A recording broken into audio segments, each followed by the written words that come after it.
Apush Review Project, Women in History. Colonial Era 1607 through 1789.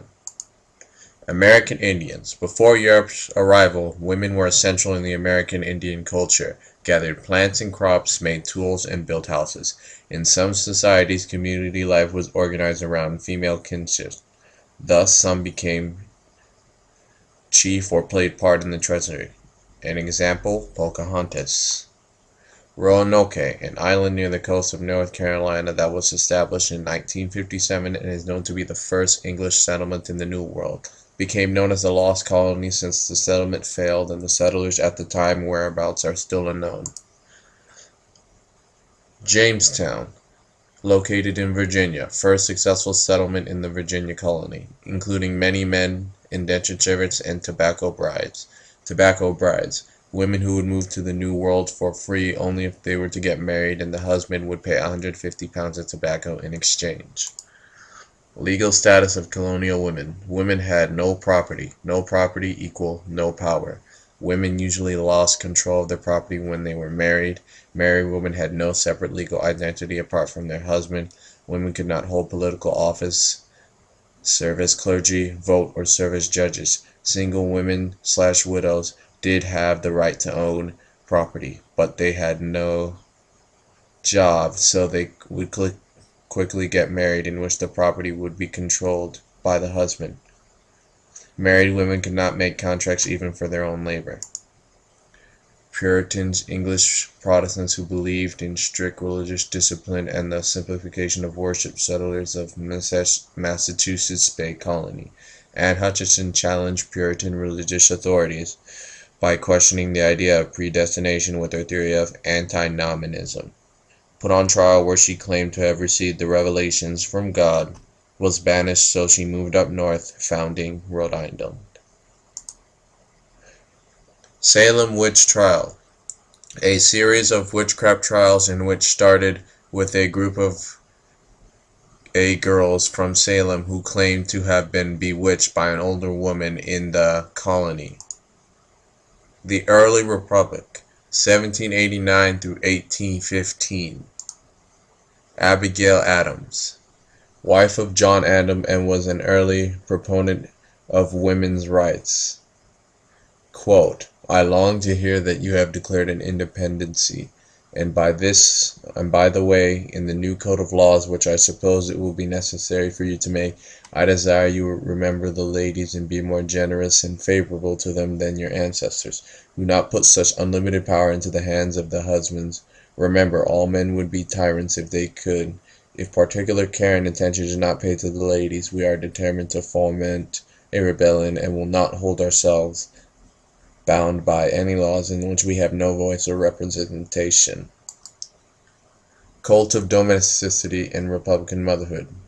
Republican motherhood suggests that women would be responsible for raising their children to be virtuous citizens of the new American Republic.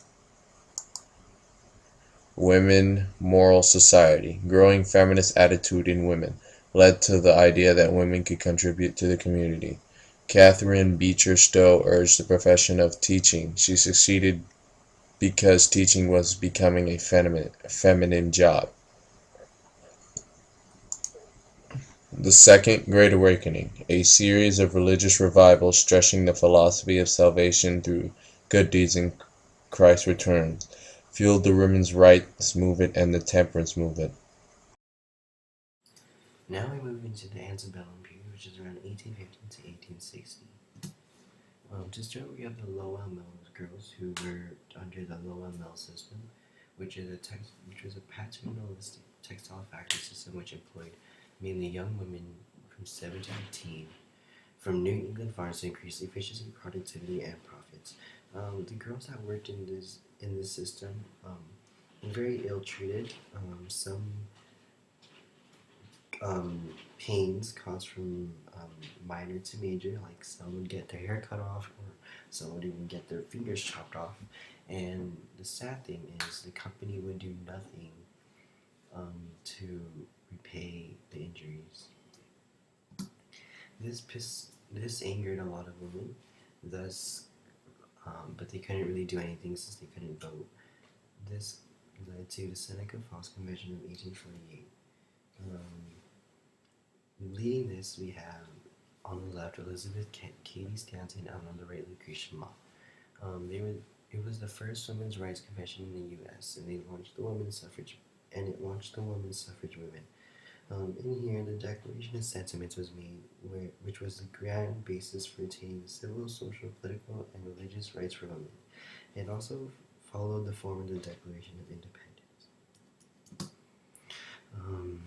For abolitionists, we have Harriet Tubman, who was an abolitionist who's famous for the Underground Railroad, which was a secret passageway to help lead other slaves to freedom in the North, and she went by the code name of Moses. Also, we have Harriet Beecher Stowe, who wrote Uncle Tom's Cabin. In this book, she over-exaggerated the treatment slaves were getting from their owners, which persuaded mostly Northerners to be anti-slavery.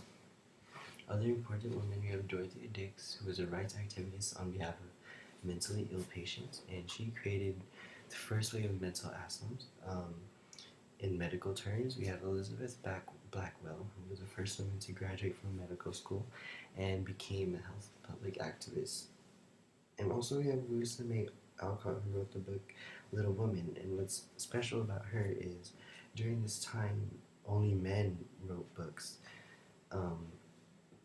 And the woman who did write books at this time would change their name to a man. However, for Louisa May Alcott, when she published Little Women, she put it under her name, which surprised many people. And now we move on to Reform and Suffragettes, 1865 to 1890. To start, we have the Women's Christian Temperance Union, which was founded in 1873 and one of the largest organizations in the country. It concerned itself with the issues ranging from hygiene, prison reform, and world peace. It was founded by Annie Turner and Frances Willard, and their main goal was to oppose alcohol consumption. Then we have Carrie A. Nation and Jane Addams with Hull House. And Carrie A. Nation is a woman whose first husband died of alcoholism. Thus, she took a hatchet and single-handedly destroyed saloons. Jane Addams, another woman important in the temperance union, established a Hull House in Chicago in 1889, which was a settlement house in Chicago,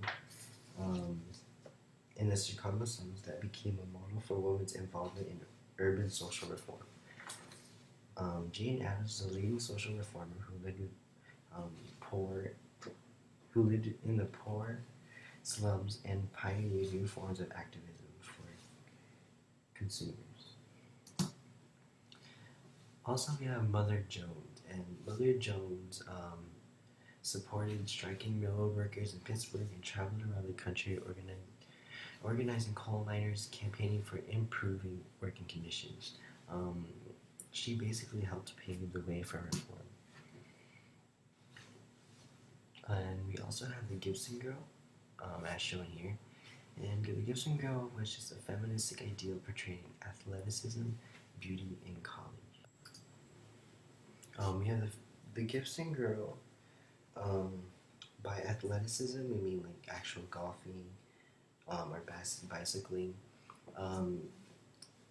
The Gibson Girl was opposed to the reformers, because reformers was for the educated, but for the Gibson Girl, it portrayed working nurses and secretaries. It was meant to portray humbleness. It was meant to portray humbleness and graceful movement. Then we move on to the Progressive Era from 1890 to 1920. The Progressive Era, to start, we have Alice Paul, and Alice Paul was the founder of the National Woman's Party. She withdrew from NASA, and she emphasized working for a federal constitution amendment for suffrage. Also, we have Jeanette Rankin, who was the first woman in Congress and voted against entry in World War I and World War these two women led to the creation of the 19th Amendment, which gave women the right to vote. However, men were against it because they believed women were inferior and subordinate, and they believed that voting was just guy stuff. It was straight up to be guy stuff, and it was outside their sphere of influence. They said that women were emotional creatures. They believed that women were safer in the hands of men, and that they should not be seen competent to them. Um, how, However, society changes due to the war. During the World War One, women took over factory jobs to serve as a temporary replacement for men. Um, but by temporary, um, was not really a term for someone because they ended up staying there for a long period of time, which surprised men because the women did generally well and undertook heavy work with efficiency. But it mostly angered them. They did not want to lose their position to women. As I said before, they did not want to be seen as competent to them. Um, Surprisingly, also women also started going to college, and they started to be the purchaser of the family and more inspired by romance movies. They didn't have to do so much housework anymore because of the modern technology that was being created, which was making life easier on their hands. Um, this led to a change in society because the modern woman would be seen as independent, intelligent, and less of the domestic life. So now we begin to enter the era of the Jazz Age, and the Jazz Age begins in 1920, where we begin to see women break the social norms. An example of this is Margaret Sanger, who was a nurse and the founder of the American Birth Control League, which later became known as Planned Parenthood. She educated women about the reproductive process and whether or not they should have children, and she did this by advocating the birth control pill. Also, during the Jazz Age, we have flappers, which was a term used to describe women who were more sexually active on the outside and inside. An example of this is Clara Bow. She was also known as the It Girl. She was the flapper. She was more revealing, she would cut up her dress to show more skin, and she was very bold, always with men. She made it seem as if being with men all the time wasn't so much of a bad thing. Unfortunately, America hits the Great Depression, which begins in 1929, and during the Great Depression, women revert back to the same roles as before, like like the cult of domesticity, where they house cleaned, mended clothes, cooked, took care of the children. They just tried to make do of what they had. They conserved more food. Some tried getting a job. They tried getting a job, but they couldn't. They basically just tried to do what they could to meet ends meet. Fortunately, during the Great Depression, there was Eleanor Roosevelt, who was a strong supporter of women's rights. She continued to evaluate the New Deal with FDR as president, and she pressed Truman and Kennedy to put more women's rights. She also wrote a book called It's Up to the Woman, where she basically just emphasized the power of women and the greatness. Um, the Great Depression ends because of World War II, which begins in 1939.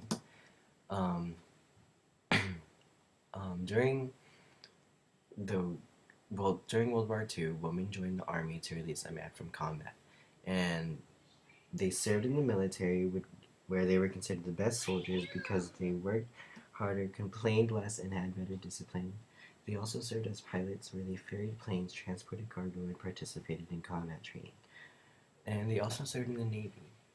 But however, not only did they replace men in the army, they also replaced men in the factories, where they enacted as female laborers who took factory jobs in order to sustain U.S. production during World War II. And these women became known as Rosie the Riveteer. Um, After the war ends, we begin to reach the nifty 50s. And now that the war is over, men and women are going back home. And now that they're home, a lot of them are getting married and thus having babies, which causes the baby boom. This scares women because women, after working so long before, they feel like they don't know how to take care of babies and children. However, Dr. Spock writes a book called Baby and Child Care, where he describes that basically raising a baby is just common sense, where if you're cold, the baby's most likely cold too. During the 1950s, women were encouraged to stay at home and revert back to the cult of domesticity.